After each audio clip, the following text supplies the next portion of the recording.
وَكَذَلِكَ أَخْذُ رَبِّكَ إِذَا أَخَذَ الْقُرَى وَهِيَ ظَالِمَةٌ إِنَّ أَخْذَهُ أَلِيمٌ شَدِيدٌ۔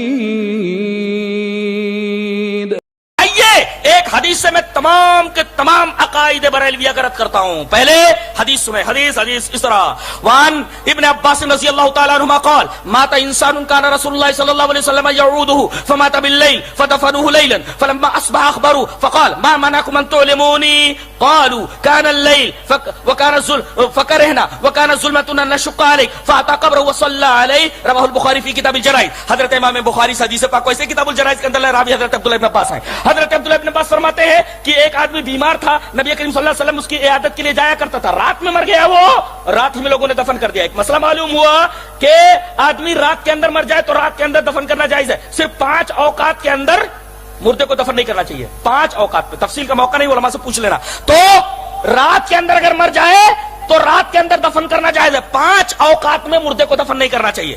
تو وہ رات کے اندر مر گیا، رات ہی کے اندر اس کو دفن کر دیا گیا۔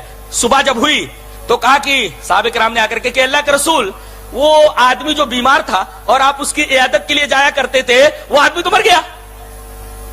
صبح کے وقت صحابہ کرام نے بتایا فلما اصبح اخبروه، جب صبح ہوئی تب صحابہ کرام نے آپ کو خبر دی کہ وہ آدمی جس کی عیادت کے لیے آپ جاتے تو مر گیا اور ہم لوگوں نے اسے دفن کر دیا۔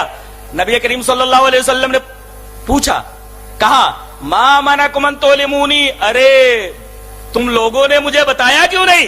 دیکھیے کیا علم غیب رکھنے والا یہ بات کہہ سکتا ہے کہ تم لوگوں نے مجھے بتایا کیوں نہیں؟ اس لیے کہ آپ تو صحابہ کرام سے پوچھ رہے ہیں کہ تم لوگوں نے مجھے بتایا کیوں نہیں۔ یہ حدیث بتا رہی ہے کہ علم غیب کا عقیدہ کسی بھی صحابی کا نہیں تھا۔ اچھا، اور دوسرے یہ کہ آپ نے فرمایا ما منعکم ان تعلمونی، تم لوگوں نے مجھے بتایا کیوں نہیں؟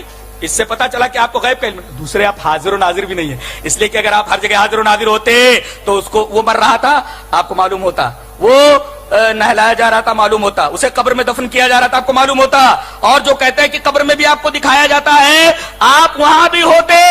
نبی کریم صلی اللہ علیہ وسلم کا یہ کہنا ہے تم لوگوں نے مجھے بتایا کیوں نہیں، یہ آپ کے حاضر و ناظر نہ ہونے کی دلیل ہے۔ تو علم غیب آپ کو نہیں، آپ حاضر و ناظر بھی نہیں۔ اچھا، کہا کہ تم لوگوں نے مجھے بتایا کیوں نہیں، رات میں بتا دیتے۔ کہا کہ اللہ کے رسول رات تاریک تھی، رات تاریک تھی۔ اب میں آپ سے ایک بات بولتا ہوں، یہاں لفظ استعمال کیا گیا وکان ظلمتن، ظلمتن، رات تاریک تھی۔ بتائیے جو آدمی سراپا نور ہو، نور کو تاریکی سے کیا ڈر؟ اگر آپ نور سے بنے ہوئے ہوتے تو پھر آپ کو تاریکی سے کیا ڈر ہوتا؟ پتہ یہ چلا کہ صحابہ کرام کا عقیدہ یہ تھا کہ آپ نور کے بنے ہوئے نہیں، آپ صرف نور ہدایت ہے۔ آپ کو تاریکی سے اسی طریقے سے نقصان ہوتا تھا جیسے عام لوگوں کو تاریکی سے نقصان ہوتا ہے کہ آدمی تاریکی میں کہیں پھسل کے گر جائے وغیرہ۔ آپ دیکھ رہے ہیں، آپ فاتا قبر وصلی علیہ، پھر آپ پوچھ رہے ہیں اس کی قبر کہاں ہے؟ دلونی علی قبر، آپ کو اس کی قبر بھی معلوم نہیں ہے، آپ پوچھ رہے ہیں اس کی قبر بتاؤ، بتایا تو یہ قبر ہے۔ آپ آئے اور آپ نے وہاں نماز جنازہ پڑھی، اس کا مطلب جو نماز جنازہ نہ پڑھ سکے اکیلا بھی قبر کو سامنے کر کے نماز جنازہ پڑھ سکتا ہے، یہ مسئلہ بھی معلوم ہوا۔